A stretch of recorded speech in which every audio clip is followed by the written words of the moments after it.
professeur Herriot. Warm welcome ici à Rome. Votre présentation se concentrera sur la France et sur un aspect spécifique. Le cœur eucharistique du Christ, la réformation de la dévotion au Sacré-Cœur par Monseigneur Maxime Charles, recteur de la basilique du Sacré-Cœur de Montmartre, entre 1969 et 1985. Alors, on s'approche dans la deuxième moitié du XXe siècle et vers le présent. Le docteur Paul Herriot est agrégé et docteur en histoire. Il est professeur d'histoire et de géographie à l'Académie de Paris, ainsi que maître de conférences à l'Institut catholique de Paris. Ses domaines de recherche centrales sont le catholicisme du 19e et du 19e au 21e siècle, l'histoire du clergé catholique, l'intégrisme catholique, la pensée apocalyptique et théologie et culture. Parmi ces publications, je voudrais particulièrement mentionner les deux monographies L'Église et l'Apocalypse du 19e siècle à nos jours, parues à Paris en 2000, et 100 ans de laïcité français, Paris 2005. Docteur Herriot, je me réjouis de votre discours et vous donne la parole. Merci beaucoup, Madame la Présidente.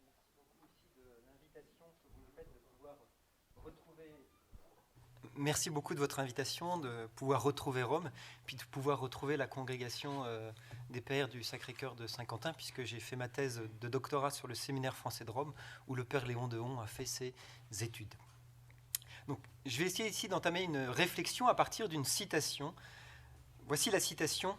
« L'abbé Maxime Charles, génial meneur d'hommes, séduisant apôtre et parfois insupportable modèle de Don Camillo, ce petit périgourdin, avec un grand sens pastoral et d'organisation, mais surtout les ressources d'une profonde spiritualité eucharistique venue en ligne directe de Bérulle, fut pour plusieurs générations de Sorbonnards et de Normaliens une sorte de Lucien R catholique. » Alors, les Sorbonnards, ce sont ceux qui ont fait les études à la Sorbonne, les Normaliens, ceux qui ont fait les études à l'École normale supérieure de Paris, et Lucien R était le bibliothécaire de l'École normale supérieure qui a converti Jean Jaurès, le socialiste français, au socialisme. L'auteur de cette citation, c'est le philosophe français Jean-Luc Marion, le cofondateur de la revue de théologie Communio, qui décrivait le recteur de la basilique du Sacré-Cœur de Montmartre lors de son discours de réception à l'Académie française. Et ce discours était prononcé en éloge au cardinal Jean-Marie Lustiger, que Marion connaissait puisqu'il en avait été le paroissien et le conseiller, et qu'il connaissait aussi parce que Lustiger avait été un disciple de Maxime Charles au Centre Richelieu à la Sorbonne au sortir de la Deuxième Guerre mondiale. Deuxième citation, toujours d'un des cofondateurs de la revue Communio, le professeur Jean Duchesne, lui aussi paroissien de Lustiger, lui aussi proche de Maxime Charles. Maxime Charles a puisé dans une tradition bien plus longue et riche qu'on ne le croit superficiellement pour innover et proposer un culte au cœur du Christ qui soit au cœur de la foi au Christ et qui, non content d'être indépendant des conjonctures, peut même constituer un repère dans leurs fluctuations. On le devine à ces deux citations, le cœur du Christ de Maxime Charles, qui a marqué le deuxième XXe siècle catholique français, n'est sans doute pas tout à fait celui du premier XXe siècle catholique, et donc il faut éclairer cette relecture de la dévotion au Sacré-Cœur. Et je vais essayer de défendre l'idée que cette relecture est en partie inattendue de la part de Maxime Charles, et qu'elle est décalée, ce qui lui assure son succès. Alors, premier aspect, pourquoi est-ce que c'est inattendu ? Parce que Maxime Charles n'a jamais eu de lien fort avec le Sacré-Cœur avant d'être nommé à la basilique du Sacré-Cœur de Montmartre en 1959. Alors, il est né en 1908 de parents périgourdins dans le Périgord, qui montent à Paris pour connaître une ascension sociale. Il rentre au séminaire, il est ordonné prêtre en 1935 et il choisit la banlieue communiste de Malakoff où il va développer l'action catholique. Durant la guerre, il est aumônier des chantiers de la jeunesse, l'espèce d'armée de substitution que la France crée lors de l'occupation allemande. Et puis en 1944, il est nommé aumônier de la Sorbonne, de la faculté des lettres et sciences de la Sorbonne, et il y crée le Centre Richelieu afin de conquérir les masses, comme il le dit. Et confronté au Parti communiste, il réussit à construire un système qui entraîne jusqu'à 10 000 étudiants en pèlerinage à Chartres chaque année à la fin des années 50. Il s'appuie sur une théologie assez typée, Bouillet, Danielou, de Lubac en particulier, et cela aboutit à la fondation d'une revue de théologie, la revue Résurrection. La spiritualité est christocentrique, aucune trace de Sacré-Cœur. Et le mouvement liturgique est complètement accepté. Il y a même un développement de paraliturgie fondé sur les sources liturgiques antiques. Donc, par rapport au culte du Sacré-Cœur tel qu'il est présent à Montmartre dans les années 50, il y a une vraie différence, puisqu'au culte du Sacré-Cœur à Montmartre dans les années 50, il y a un providentialisme patriotique. La France est la fille aînée de l'Église qui a péché, qui doit revenir au Sacré-Cœur en faisant pénitence, elle répare. Il y a une certaine sensibilité aux révélations privées, aux mystiques du Sacré-Cœur. Et puis les techniques spirituelles qui sont utilisées, c'est la récitation du chapelet devant l'hostie consacrée exposée au regard, c'est l'heure sainte, les litanies du Sacré-Cœur, la procession hebdomadaire du vendredi. Cependant, les membres du sanctuaire essayent de transformer un petit peu cette spiritualité à la fin des années 50, mais ils ont du mal notamment parce qu'une partie des forces vives du sanctuaire, ce sont, pour faire vite et caricaturer, ce sont de vieux hommes et de vieilles femmes formés dans les années 1890 qui n'ont pas envie de changer. Pourtant, le diocèse voudrait que ça change, et une des raisons qui fait que Charles est nommé, c'est pour faire le changement. Alors, il en a les compétences, il a montré ses capacités d'organisateur à la Sorbonne, il a une spiritualité qui était adoptée à son public d'étudiants, et pour lui, c'est une manière d'avancer dans la carrière ecclésiastique. Il a toujours eu des ambitions ecclésiastiques, montées dans la société, notamment par le biais du sacerdoce. Et puis, il a la possibilité de faire venir au Sacré-Cœur les anciens de l'aumônerie de la Sorbonne pour renouveler le sanctuaire.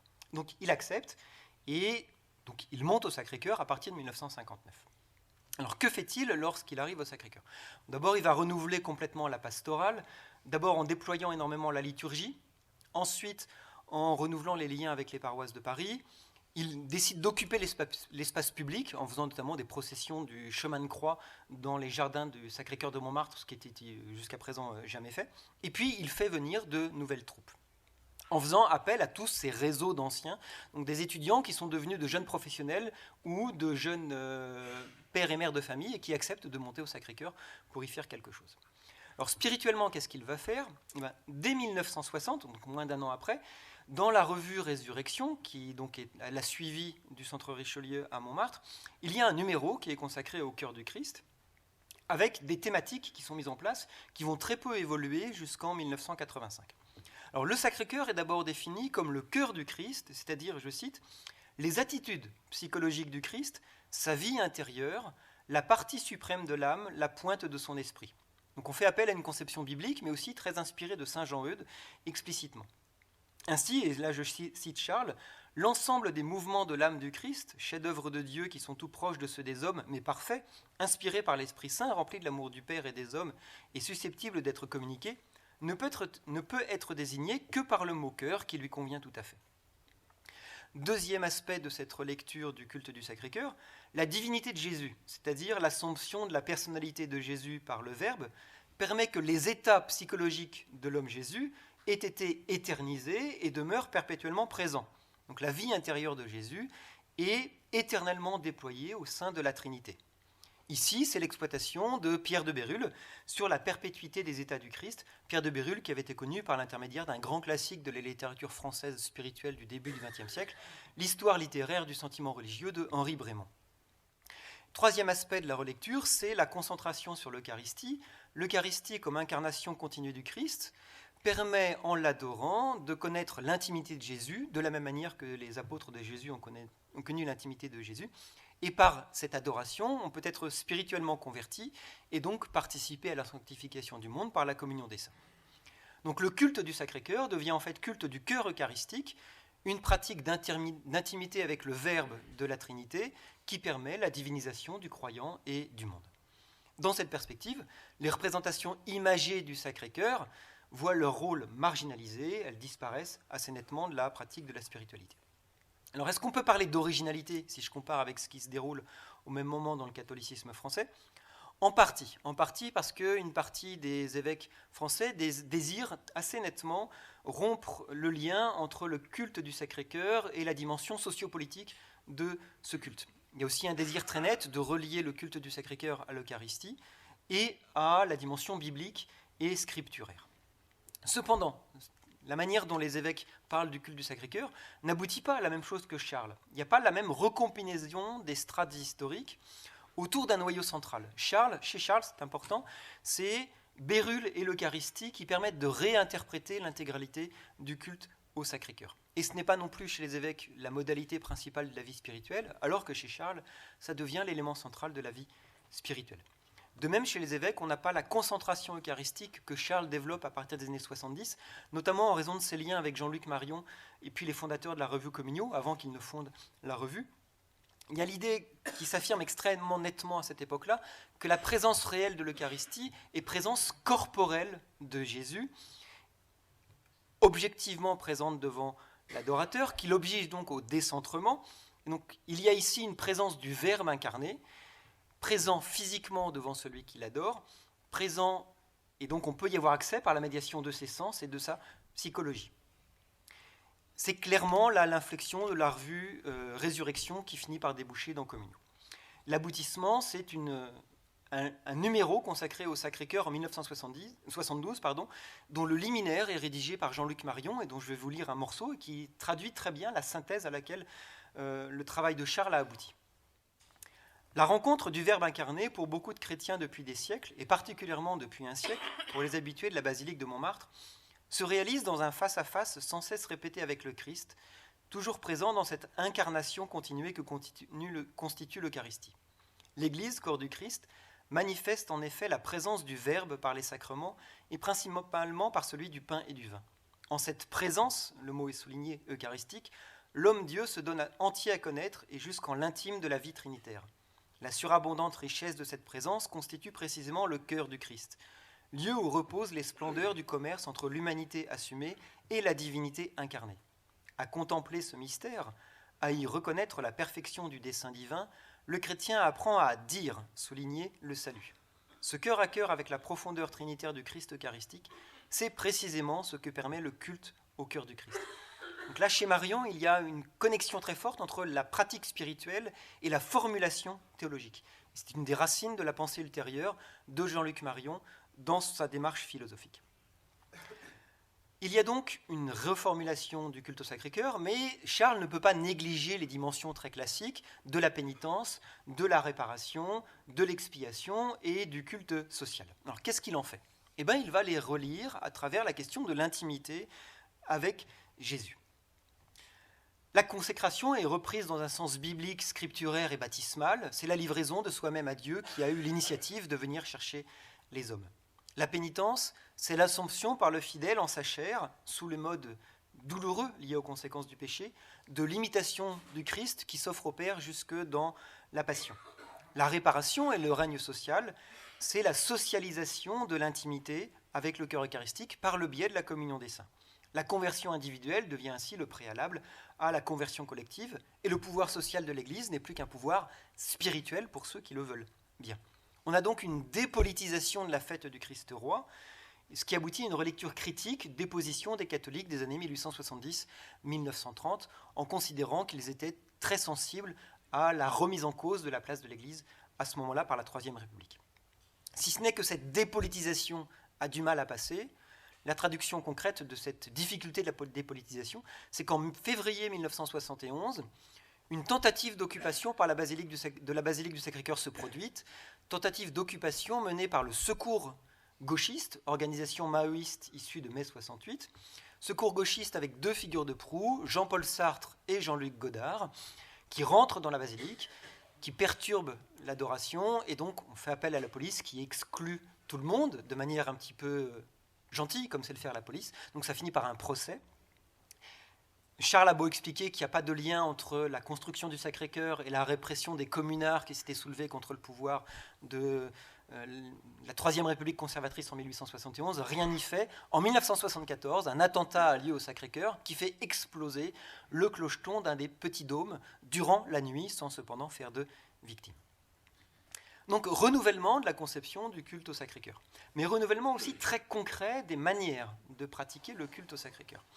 Dès 1960, Charles va travailler à faire disparaître la récitation des litanies, des offices, du chapelet devant le Sacré-Cœur exposé, enfin, devant l'hostie exposée, une tradition orale veut même qu'ils disent aux adoratrices, mesdames, j'ai eu une apparition de notre Seigneur. Monseigneur, une apparition? Oui, le Sacré-Cœur m'a dit qu'il avait des troubles de la personnalité. Comment ça? Comment ça? Oui, à force de s'entendre dire « Je vous salue Marie, pleine de grâce », il ne sait plus qui il est.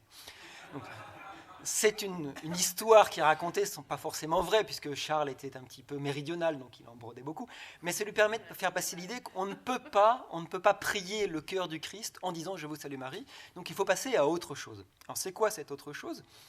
C'est de l'adoration silencieuse, donc en fait une oraison structurée qui permet l'adoration. La seule forme possible de l'adoration eucharistique et du cœur du Christ, c'est l'oraison silencieuse. Et donc, il va transformer l'espace du Sacré-Cœur de la basilique de Montmartre pour le faire. L'éclairage est concentré sur l'hostie exposée, on fait disparaître les drapeaux, on installe un tapis pour réduire le bruit des pieds des visiteurs. La basilique devient un lieu silencieux qui marque les visiteurs qui y rentrent. Et comme on passe d'une récitation d'office et de litanie ou de chapelet à une adoration silencieuse, il faut bien former ceux qui vont s'y lancer. Et donc Charles propose des techniques d'adoration. Fixer son attention sur une attitude psychologique du Christ pour y découvrir l'attitude du Verbe incarné s'offrant au Père, la goûter, l'adorer, se reconnaître pécheur, décider de se convertir et réagir sa prière aux intentions du monde. Donc on retrouve là les techniques marquées par Bérulle et par saint Jean-Eudes. Et cette technique est diffusée, c'est exposé aux foyers adorateurs, donc aux couples qui viennent adorer à la basilique du Sacré-Cœur, c'est exposé dans la revue du Sacré-Cœur, et même ça finit par faire l'objet de feuilles d'adoration, des feuillets de format A4, sur lequel est divisé en 3 moments le temps d'adoration, 3 séquences de 20 minutes, un texte biblique, une toute petite méditation qui permet d'orienter l'adoration, et puis un psaume ou une prière qui permet de ressaisir tout ce que l'on a dit. Dernière innovation de Charles, l'invention de ce qu'il appelle la messe d'adoration, en partie issue de la demande des étudiants qui montent à Montmartre à partir de 1965-66. Après la fin du canon, juste avant le pater, l'hostie est dressée sur la patène à l'aide d'une petite pince et elle est l'objet d'une adoration pendant 15 à 45 minutes. Charles va même faire réaliser un calice en cristal pour que le sang puisse aussi être vu par les adorateurs.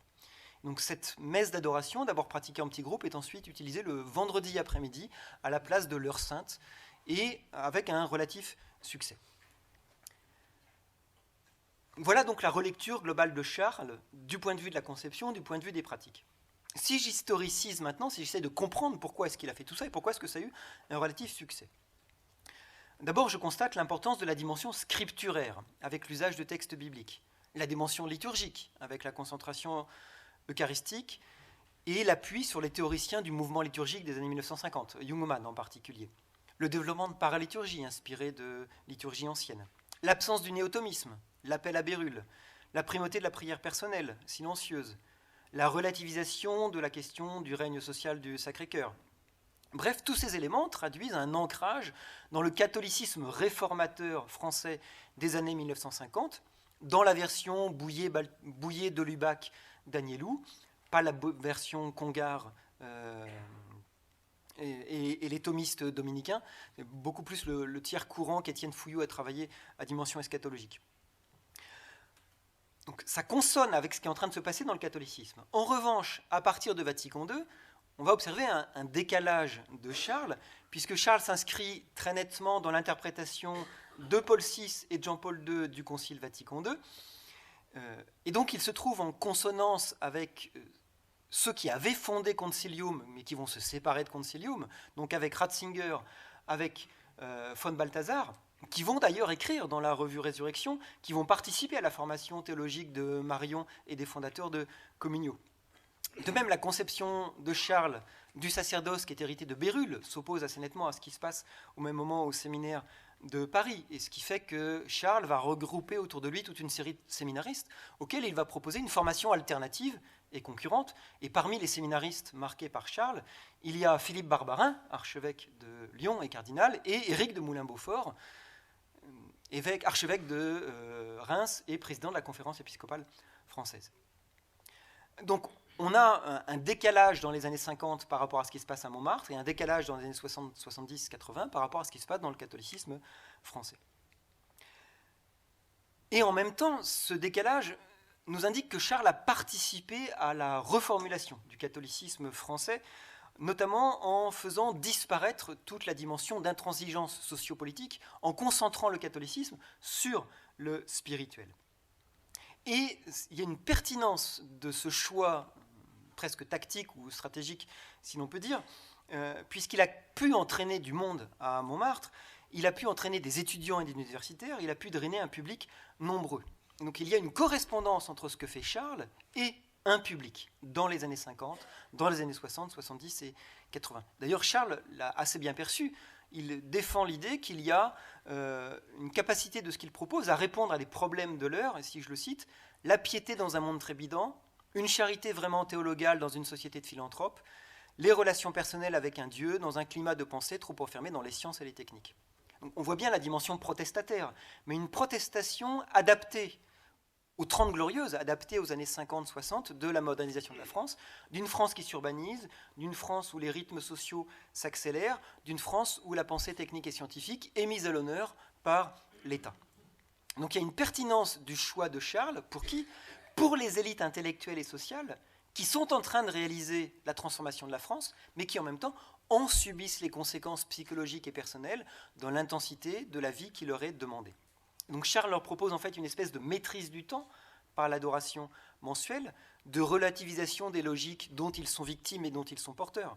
En même temps, les techniques qu'il propose nécessitent une certaine virtuosité dans la capacité psychologique, intellectuelle à saisir la différence entre un bout de pain, une hostie consacrée, Jésus, la psychologie de Jésus, le Verbe incarné, le Père se manifestant dans le Fils exposé dans l'Eucharistie, c'est quand même des concepts assez compliqués à saisir. Donc il y a une correspondance entre l'interprétation qu'il en fait et les actes qu'il propose. De même, dans les années 70, la concentration sur le corps du Christ présent dans l'Eucharistie peut être vue comme une espèce de réponse complètement décalée par rapport à la question de la libération des corps qui devient un gros sujet de toutes les sociétés occidentales. C'est même aussi une manière de réaffirmer l'antécédent du réel par rapport à la subjectivité. Le corps s'affirme et détermine celui qui est en face de lui.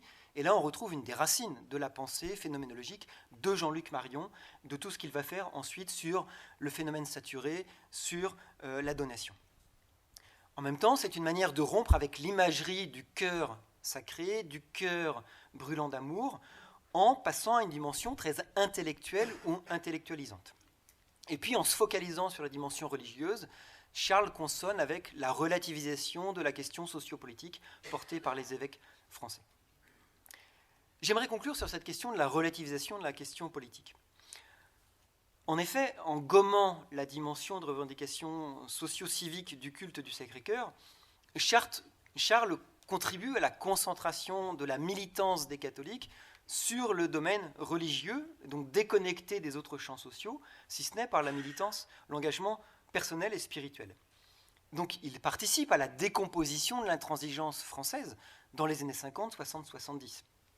Mais le culte du Sacré-Cœur peut-il encore demeurer lorsqu'on en fait disparaître ce qui en avait été le principal moteur entre 1870 et 1930 ? En fait, est-ce que Charles n'aurait pas fait disparaître le culte du Sacré-Cœur au profit d'une spiritualité qui se concentre sur Jésus sans aucune médiation d'une spiritualité quelle qu'elle soit ? C'est au moins ce qu'on pourrait penser à lire les témoignages de ceux qui ont été marqués par lui, où la question du Sacré-Cœur est peu présente. Relisez Jean-Luc Marion, son livre d'entretien avec Dan Arbib est dédié à la mémoire de Maxime Charles, mais on n'y trouve pratiquement jamais le terme Sacré-Cœur. On y trouve l'intimité avec Jésus, mais pas le Sacré-Cœur. Cependant, si on considère que Charles a en fait inventé ou rediffusé une forme d'oraison silencieuse devant l'Eucharistie exposée, il faudrait, pour répondre pleinement à la question, prendre en compte la pratique de la prière de tous ceux qui ont été marqués par lui. Or, je ne suis pas allé leur demander comment est-ce qu'ils priaient, et je ne sais pas s'ils ont laissé des traces écrites de ce qu'ils prient ou de ce qu'ils priaient. En revanche, Charles a laissé des traces écrites de sa prière, toute une série de carnets spirituels qui s'étendent de 1919 à 1985. Et on constate que autant le cœur du Christ est peu présent avant 1959, autant il s'impose à partir de 1959, de plus en plus, mais avec une dialectique Il y a le cœur du Christ d'un côté et le cœur de Charles de l'autre côté, un cœur infidèle, un cœur qui n'est pas capable d'aimer comme il le devrait alors qu'il est marqué par le sacerdoce du Fils éternel.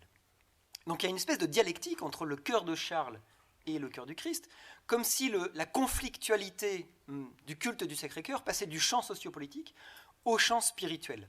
Mais c'est à l'image de ce qu'on observe dans beaucoup d'autres domaines de la spiritualité. Si vous prenez la méditation des 2 étendards de saint Ignace de Loyola, la dimension sociopolitique a disparu au profit de la concentration sur le choix radical de l'individu priant. Et donc le Sacré-Cœur devient un moyen de se comprendre soi-même, de dire et de faire sa vérité. J'exploite ici Michel Foucault et tout ce qu'il a travaillé sur la constitution de l'individu occidental. Donc c'est une nouvelle modalité de la compréhension de l'individu européen par lui-même, mais une modalité catholique qui refuse l'enclosure dans la subjectivité et qui refuse en même temps une exploration incessante de soi-même, de toute manière quelle qu'elle soit, puisqu'il demeure une objectivité qui est celle de Dieu. Et à cet égard, on peut considérer que, puisque la spiritualité de Charles a une influence sociale réelle, notamment dans sa traduction philosophique par Marion, et parce que cette spiritualité lui a servi à vouloir, en tant que prêtre, et à vouloir contrôler sa propre spiritualité, sa propre psychologie. Il avait un caractère de cochon, il était dominateur au possible, il a passé sa vie à essayer de contrôler ses affects et ses pulsions. Donc on peut considérer que Charles est un bon témoin, un utile témoin de son temps, et donc que le Sacré-Cœur est un culte qui a des développements qui sont toujours inattendus. Je vous remercie.